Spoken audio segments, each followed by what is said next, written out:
Zacharie, chapitre 14.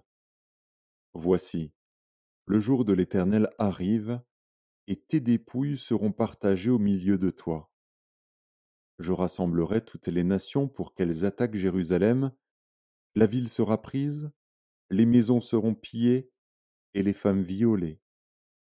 La moitié de la ville ira en captivité, mais le reste du peuple ne sera pas exterminé de la ville.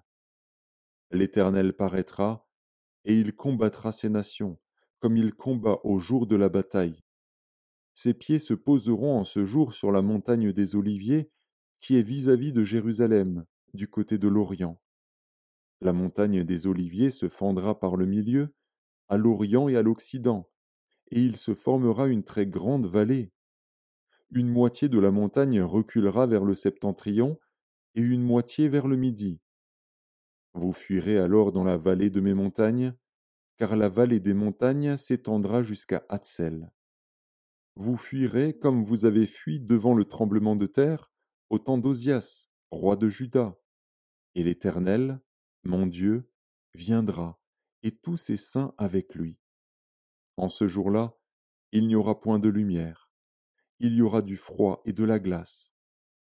Ce sera un jour unique, connu de l'Éternel, et qui ne sera ni jour ni nuit. Mais vers le soir la lumière paraîtra.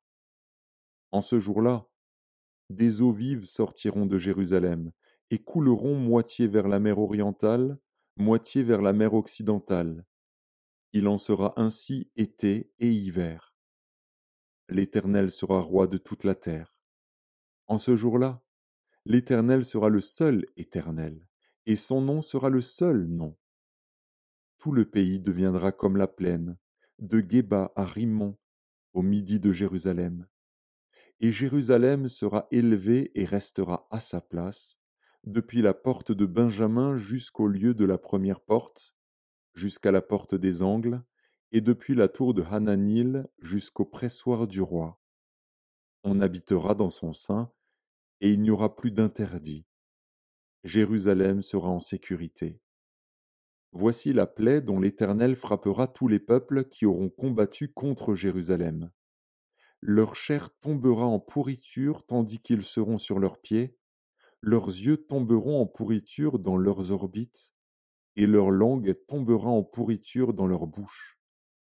En ce jour-là, l'Éternel produira un grand trouble parmi eux. L'un saisira la main de l'autre, et ils lèveront la main les uns sur les autres.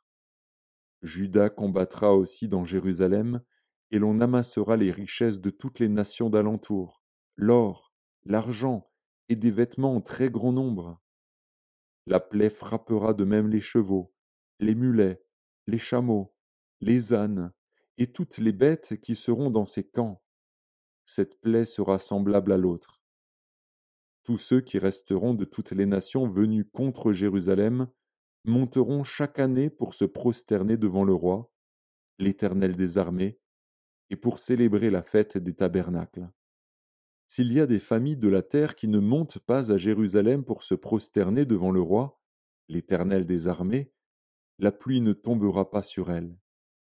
Si la famille d'Égypte ne monte pas, si elle ne vient pas, la pluie ne tombera pas sur elle.